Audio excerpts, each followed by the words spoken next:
শনিবার রাজধানীর বাংলা মোটরে দলীয় অস্থায়ী কার্যালয়ে জুলাই সনদের খসড়া সম্পর্কে এনসিপি পর্যবেক্ষণ জানাতে এক সংবাদ সম্মেলনের আয়োজন করে জাতীয় নাগরিক পার্টি। এ সময় উপস্থিত ছিলেন সদস্য সচিব আক্তার হোসেন। সংবাদ সম্মেলনে আক্তার হোসেন বলেন, জুলাই সনদ ও নতুন সংবিধান বাস্তবায়ন না করে সরকার নির্বাচনের দিকে গেলে এনসিপির অংশগ্রহণ অনিশ্চিত। এ সময় জুলাই সনদের ভিত্তিতে নির্বাচনের দাবি জানান তিনি। অন্তর্বর্তীকালীন সরকার এলেখো করার মধ্য দিয়ে নতুন কাঠামোর মধ্য দিয়ে নির্বাচন আয়োজন করেন।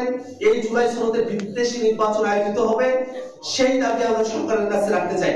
নির্বাচনের ধরন পরিষ্কার না হলে জনগণের প্রত্যাশা পূরণ সম্ভব নয় বলেও জানান আক্তার হোসেন।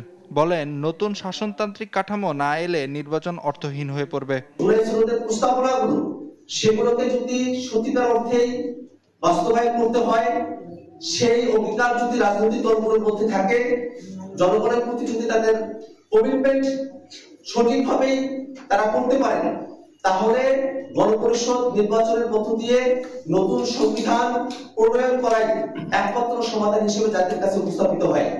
অনুষ্ঠানে দলের যুগ্ম আহ্বায়ক জাবেদ রাশিন ও যুগ্ম সদস্য সচিব মুশফিক উস সালেহীন সহ অন্যান্য নেতারাও উপস্থিত ছিলেন। নাইম আফসান, দেশ টিভি, ঢাকা।